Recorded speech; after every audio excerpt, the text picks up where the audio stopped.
Hello, everyone. I'm joined today by Mansour Borji, who is the executive director of Article 18, which has been working on religious freedom, particularly in Iran. And he is Iranian from Iran, has been there many times, was born there, as I said. And this is the subject of the day. Mansour, welcome. Thanks for joining me. Thank you for having me, David. It's great to speak with you and also all the people that are listening to us. Hope this will be a productive and informative discussion. Tell us a little bit about Article 18, how that began, and the work that you do there. Yes, actually, the name triggers a lot of questions for people, and that was intentional for us to make people ask what Article 18 is all about. It was not known to myself as mostly engaged in pastoral work and theological education, but the reality on the ground in Iran forced me and some of my colleagues to engage in human rights advocacy. When specifically in 2008, there was a proposal, a bill was going to the Iranian parliament penalizing apostasy with death. And that's when we realized something really serious is about to happen. And with the help of some friends in other Christian human rights organizations, we raised awareness. There was a public outcry, and Iran, which is a signatory to International Covenant of Civil and Political Rights, which is one of the main human rights documents, and should respect the right to religious freedom, including conversion, was now violating that very openly within its laws. So this suddenly became a huge international outcry. The Iranian government realized this. They cannot play as an international player while they're violating the playbook. So they withdrew that article from the law, and that gave us as Christians, but also other religious minorities, a boost, realizing that how significant it is to hold accountable states like Iran to their international obligation, and also the power of advocacy. This wouldn't come about without the support of many ordinary Christians, people of goodwill, who realized the risk that this could pose. So yeah, that's how it all started, and since then we've been documenting any right violations against Christians in Iran. Also, it's our desire to do the same thing for other religious minorities, but it's just restrains on resources and people. Otherwise, we'd like to see in Iran where this particular article from both Universal Declaration of Human Rights and also this international covenant to be respected and fully practiced. So tell me a little bit about your background. You were born in Iran. Your family's from Iran. Tell me about your experience in Iran personally. Yes, I mean, for many people, Iran has been heard. The name has been heard on the news for probably wrong reasons, and most of the time to do with the tensions in the region. But prior to 1979 revolution, it was a very thriving country, and very modernized in many senses. Iranians have a very specific identity markers, and that distinguishes them from other countries in the region. Like for people hearing Iraq and Iran, it's quite similar in tone, but it's different. I think there was a country singer in the US who had this song in early 2000s about, I don't know the difference between Iraq and Iran. But in reality, the ethnic diversity is huge. Iranians are not necessarily Arabs, although there are Arab communities living in Iran. But it's a mosaic of different cultures and different ethnicities kind of merged together. So you've got Kurds in there, you've got Persians there, you've got Gilaks and many other different ethnic groups. with distinct languages or dialects and beautiful, colorful culture. This is is reflected in their beliefs, religious ideas. So we've got Jews, Christians, Zoroastrians, Baha'is, and other religious minorities in Iran. For many years they have lived and survived together. I wouldn't say it's always been peacefully. Many Christians have been suppressed centuries ago and have lived with these very siloed communities, in siloed communities, so that they preserve their own script and their language, but very much isolated from the rest. This was completely going in a different direction before the Islamic Revolution in the Pahlavi era, but with seriously speedy advance in technology and economy and everything brought the more conservative layers of the society to surface. They became very concerned. The language of opposition to modern lifestyle was a Marxist ideology. The mixture of Islamist ideology and the Marxist ideology was quite toxic, and that was what brought the Islamic Revolution into existence, which has crippled the Iranian economy, has downgraded its cultural heritage, and brought so much misery to people from all walks of life that you could see it now coming to boil. Yes, the history of the Persian people from Cyrus the Great. I have a promotion of an article I wrote on the book uh, that I read on Cyrus.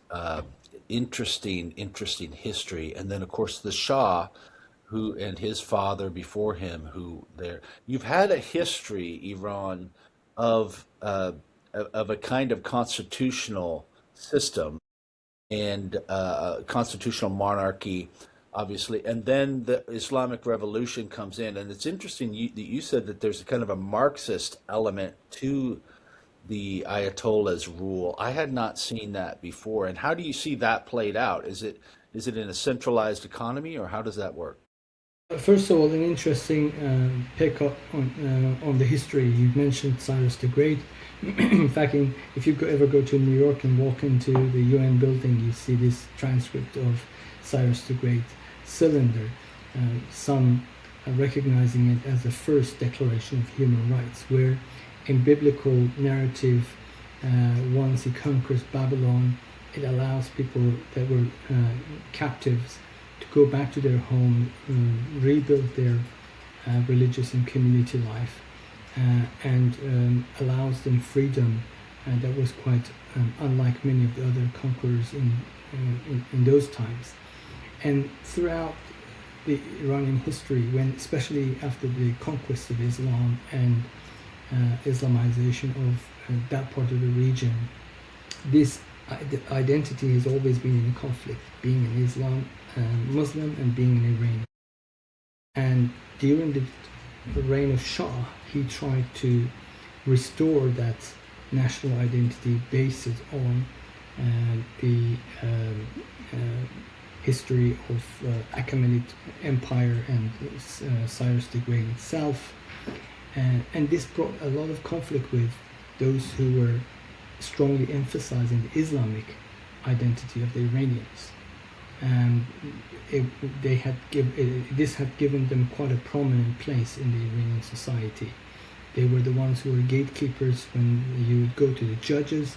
Your educational system was based on madrasas or the schools, the Quranic schools. They were the ones who would basically have to sign off any laws to make sure they're aligned with the Islamic jurisprudence. And now, with this modernization, all that had been taken away from them. So they felt basically their power base is weakened. And they borrowed the language of Marxists to use that against what they call capitalists. Even democracy was seen as a heathen idea where the laws are dictated by God, not decided by ordinary people. So This was a conflict during the constitutional revolution happening over 100 years ago in Iran, where the clergy were completely against it for this very reason. But this tensions grew until it led to the 1979 revolution. Since then, of course, they tried to disown its Marxist linkage. Nevertheless, you see there. The fact that the Shah was a profligate spender and had, so much wealth probably played right into the hands of the Ayatollahs as well, correct? Yeah, it's true. He was a spender, but this was an easy target. What he did mainly to forge a new Iranian identity, basically deprive the clergymen of a privileged position they held in the society for centuries, and that brought his downfall. Right. Now let's talk about the neighborhood, because when this war broke out, people were surprised to see missiles going to Qatar and to Dubai. And when you start to look at the map, you see that Iran is surrounded by any number of totally different cultures. You have Turkey, Armenia, and Azerbaijan to the north. The Turks in in Turkey and in Azerbaijan, and there's a tension between Azerbaijan. I see that there. Talk about some of the surrounding countries and what the strategy could be to be attacking those neighbors. Well, since the 1979 revolution, the new leadership of Iran, supreme leaders Ayatollah Khomeini, tried to incite revolt in countries like Iraq, which kind of led to the tensions eventually to the 8-year war between Iraq and Iran.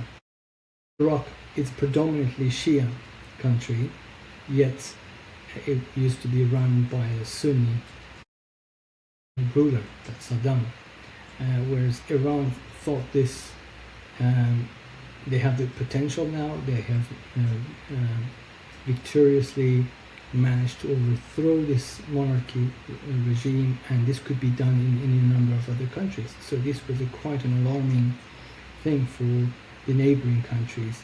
And they sent messages to Iran trying to stop them from this rhetoric and interfering in their political life. But this just continued and led to Iraq trying to invade Iran. And that was a standoff for 8 years of war. And these Shia-Sunni tensions have been there for many, many years, for centuries, especially since the Safavid Empire over 500 years ago. The tensions with Ottoman Empire, which now consists of Turkey, and with their influence and also Azerbaijan and elsewhere. This has been there. So that you got one dynamic out there, the Sunni-Shia conflict. But there's also the exporting Islamic revolutionary ideology, which the Iranian government proudly presents, especially through the IRGC, Islamic Revolutionary Guard Corps. It's nothing to do with Iran. They're to preserve and advance the Islamic Revolution elsewhere. And if they have any involvement in Iran, is to preserve that power base, which is supposed to do this. So it's natural to see them trying to interfere in the matters of Yemen, Saudi Arabia, Iraq, Lebanon, Syria, anywhere that there are groups of Shias, to resource them, militarize them, trying to take over the governments in those countries. So basically building a Shia Islamic empire. That's why they're in nature a very imperialistic ideology. Within the country itself, you have a growing silent percentage of people who have committed to Christianity over the past couple of decades. That seems to be growing, as I'm aware and you're aware of. it's very difficult to put a percentage on that. But there's also been a sort of a growing middle of people who, to my understanding, have lost faith in this radical Islam, and so they're either highly moderate or even, you might even say, becoming atheistic or agnostic. What do you know about the spiritual condition or the faith condition of the Iranian people in general? I always say the first victim of the Islamic Revolution in Iran was Islam. The way that the Islamist revolutionaries behaved right from the first day and put many people who were genuinely committed to Islamic faith on their back feet in kind of defending it, and they're therefore justifying it. It became even more difficult. And over the years, it's not just been murderous activities that they've carried on against their own population, but also abroad against any dissent.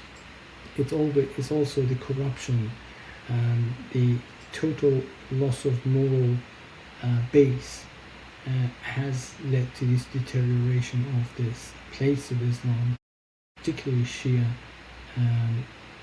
Islam, and they've become much more narrower and narrower in their circle of basically aligned population with the rhetorics of the regime. So they become more exclusive. People who do not share absolute loyalty, 100% loyalty to the ideology of the regime, are excluded abroad, and many of them face prison or exile. So therefore,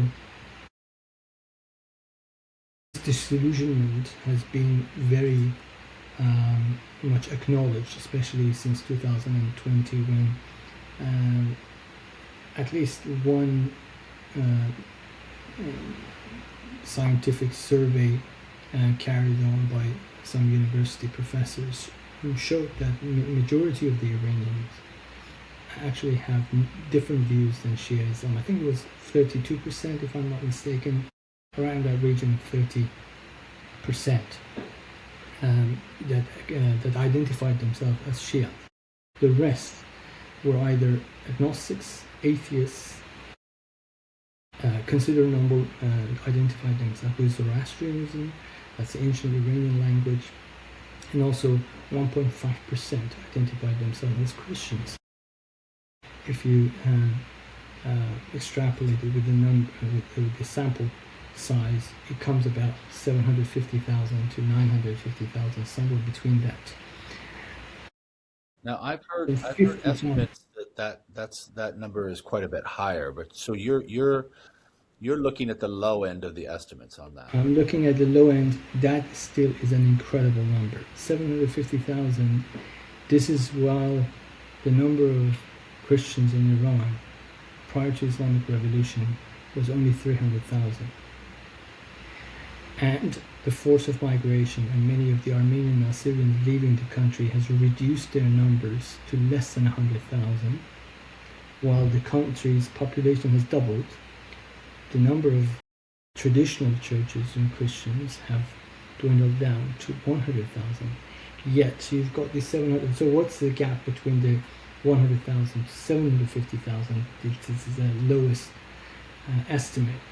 That is converts to Christianity, which is incredible when you live in a country where there is fear of losing your life, your liberty, and your livelihood, all of that for choosing to exercise your right to freedom of religion belief. Yet this is an act of faith first and foremost for many of them. They don't describe it as civil disobedience, but it's also a civil disobedience against what I call it a religious apartheid, a state of complete totalitarianism. People choose what they believe and how they want to exercise it. We close down our churches, we go to home churches. You don't allow us to worship, we gather together and pray. breaking the law in every instance, but they exercise their freedom. The so help me understand how has I understand the violence, but how has the leadership, the Ayatollahs, this group of the supreme leader and his cardinals or his group underneath him there, how it simply can't be, or perhaps it is, simply the threat of violence. How have they maintained control? How have they managed the country in such a way that they've been able to be relatively stable, considering how unpopular they have become? I think they have very well studied various movements, historical movements, and other countries that have held on to power. They've utilized everything in their disposal. They have had complete control over countries' resources. So right now, despite the fact that Iran is one of the richest countries in the world with so much resources, yet they have fed that to more advancing their ideological purposes, rather than spending on ever impoverished population. They have used military to crack down on any form of dissent. They have tried to control the media. The supreme leader is ultimate in charge of the army, the media, and country's policies and the laws that are made. Everything works towards one purpose of maintaining and advancing this ideology. So while we use in terms like Iranian government, there's actually no government. You got another sultanate. You got an ultimate rule of a person. And right now, the new Iranian supreme leader is supposedly chosen. People have to go and pledge allegiance to him. If you don't, you're on the wrong side of the history in their view. So it's, when I say totalitarianism, that's what I mean. It means every aspect of your life had to align with how they determine. There would be very few communities which would be better connected than the Christian communities within Iran. You are part of that. So, what are you hearing from people within Iran as to the emotional state of the population? I know this is highly anecdotal, but what sort of feedback are you getting from what the people are going through right now? Well, as you know, since the war started, communication has become really challenging. Few and sporadic messages get through. Yesterday, brief moments, some phone calls could have been made. The general sense in terms of emotional state of the population is, you could describe it in two words: fear and hope. Both are present at the same time, and one news can lead to both emotions being experienced. Hope, first of all, fear of not just bombed. In fact, I've seen incredible images when people are out observing the bombing as if it's happening in another country. Well, it could be just 200 meters from where they stand. That's how they believe in this precise targeting of the Iranian Islamic Revolutionary Guard infrastructure. But they fear more about the continuation of this regime. Fear that this system will continue to survive, or possibly deal would break between the parties in the conflict, and this would lead to further losses for them and for their families. They fear this war may be prolonged, and everything they have piled up with food and resources to carry themselves through this difficult time will finish. They're fearful of the jobs they have already lost, and more job losses will come at the end of this war if this regime continues to remain in power. They're fearful of being scapegoated. They're fearful of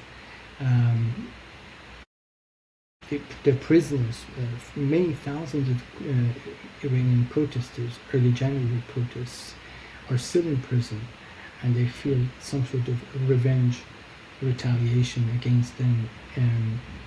There's been many occasions when they have threatened the population, their own population, that if we go down, we take everyone down with us.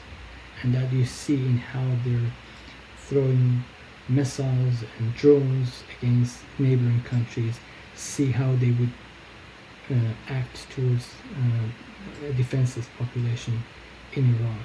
I've seen images, videos of clergymen in mosques, armed. They visibly have AK-47s, showing them off and encouraging the faithful in the mosque that if anything happens, this is how you would need to defend street by street, and basically threaten general population not to rise up in the aftermath of this war. So those are their fears, but they also have hopes. If I may just briefly talk about, because I was speaking to one of the colleagues, he said the hopes are actually much greater than the hopes, the fears. They have hopes for a brighter future, obviously, that this regime will be gone and no more of this totalitarian regime that tries to control every aspect of their life. They're hopeful that there will be international investment, a boost in the economy, more jobs, that the younger generation wouldn't have to dream about a life, but they could actually live it in their own homeland rather than immigrating to have a life. They have a hope for a renewed sense of pride in their national identity, for their regained dignity, and also reduce tensions with the rest of the world, with their neighbors.